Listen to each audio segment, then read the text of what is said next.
4. ナザレの家族たち。ナザレでは、ヨセフの家は栄えて豊かであると、もっぱらの評判であった。それはマリアが気の毒な人々に、心から親切にしていたからである。しかし村の人々が考えているほど、楽な暮らしではなかった。小時期がやってくると、マリアは手ぶらで彼らを去らせることはなかった。次男のトマスは、今では一家の大黒柱であったが、母が小じきに親切であることに文句を言った。イエスが荒野に行ってしまってからというものは、貧者の手助けをすることによって自分を慰めていた。そのためにマリアは生活を切り詰め、食べ物さえもろくに取らず、本当に飢えている人々に与えようとするのであった。その上夜遅くまで旗を折り、町からやってくる行商人に買ってもらい、小銭を貯めては病人や困っている老人に救いの手を差し出すのであった。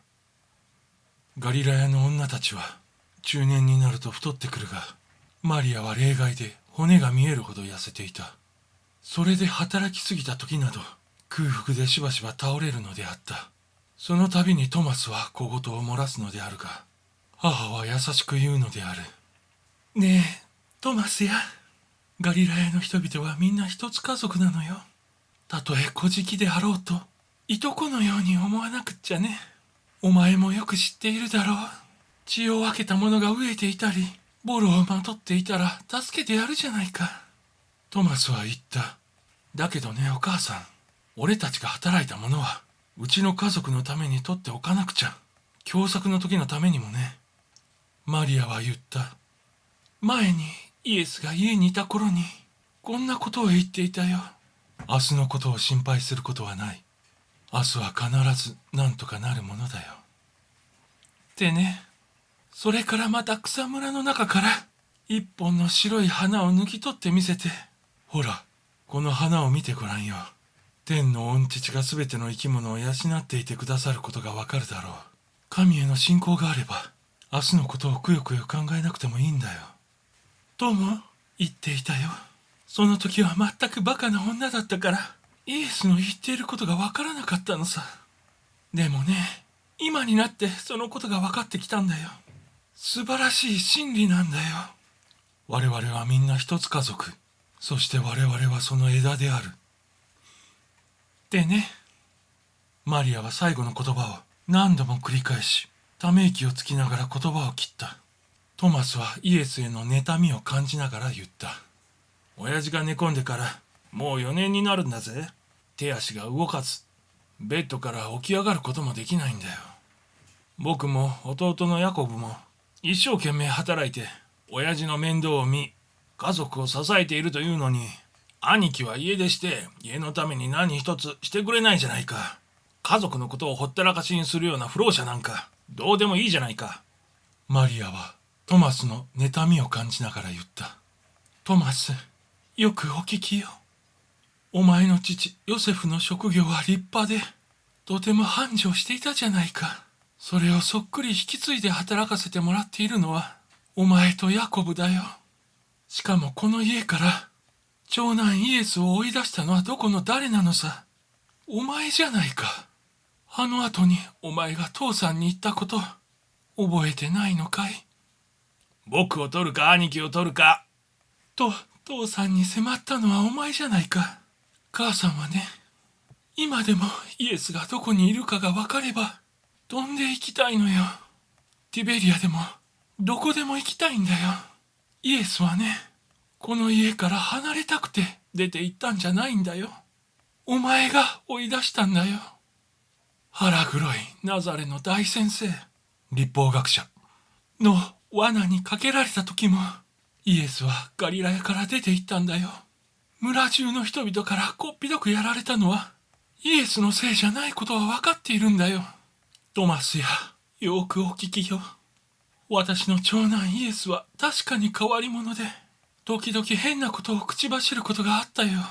でもね、このことに関しては、イエスの家で、イエスが本当に家族のことを思っていたからだということを考えてみるんだね。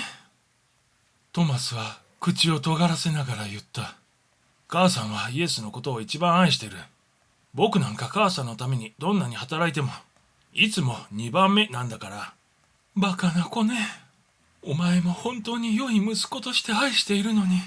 でもね、誰も風向きを変えられないように、霊の赴く愛の方向を変えることができないんだよ。マリアは心穏やかに言葉を結んだ。トマスは腹を立てながらも、母の言うことには何一つ逆らうことはできなかった。幸いイエスが家に戻らないので、彼は内心満足していたことも事実であった。しかし一旦心の内に芽生えた憎しみというものは、雑草のように大きく成長するのである。憎しみの感情を少しでも和らげるために、まだ成人していない弟セツに当たり散らすのであった。セツはまだ16歳の少年で、どこか風采がイエスに似ていた。それでセツを見ていると、どうしても兄イエスのことが思い出され、セツに八つ当たりするのである。トマスにはサラという妻がいて、家族のことはみんな彼女に任せていた。サラは将来の怠け者で、いつもゴタゴタの種であった。まるで草むらに潜んでいる蛇のように残酷であった。おしゃべりでいつも不平を鳴らし、夫のトマスをそそのかしては、庭付きの大豪邸に住みたいとうるさくせがむのであった。夫のトマスは、友達に借りた金を返済するために、がむしゃらに働かねばならなかった。ある日のこと、弟のセツがトマスのところへやってきて、ルツという女の子と結婚したいと言い出した。ルツは貧しい未亡人の娘であった。トマスはまだ見習い期間中だから、あと2年間働かねばならないと言った。さらにまた、借金があるうちは、これ以上家族の人数を増やすわけにはいかないとも言った。セツは言った。僕はもう子供じゃない。一人前の男として自分が決める権利があるんだ。両親さえ許してくれれば僕は結婚したいんだよ。そこでトマスは伏せっている父ヨセフのところに行き、セツの結婚を許さないように説得した。しかしマリアは言った。私は結婚の邪魔はしないわよ。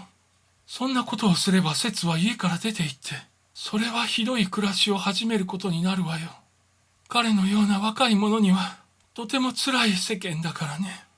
マリアにはトマスがイエスを追い出してしまった苦々しい思い出が鮮明に焼き付いていた。またもやセツまでも家から追い出してしまうことは絶対にしたくないと思った。その夜マリアはセツを説得したが、セツはどんなに頼んでも、あと3ヶ月なら待ってもよいが、トマスの言う2年間はとても無理だと言い張った。マリアの生涯には心配が尽きず、ついにセツは家を出てルツと結婚すると宣言したのである。マリアはセツには生活力が乏しいので、家族を支える力のないことをよく知っていた。それからはマリアにはいつも休まる時が与えられなかった。ちょうどその頃、イエスは砂漠からガリラヤへ向けて旅を続けていたのである。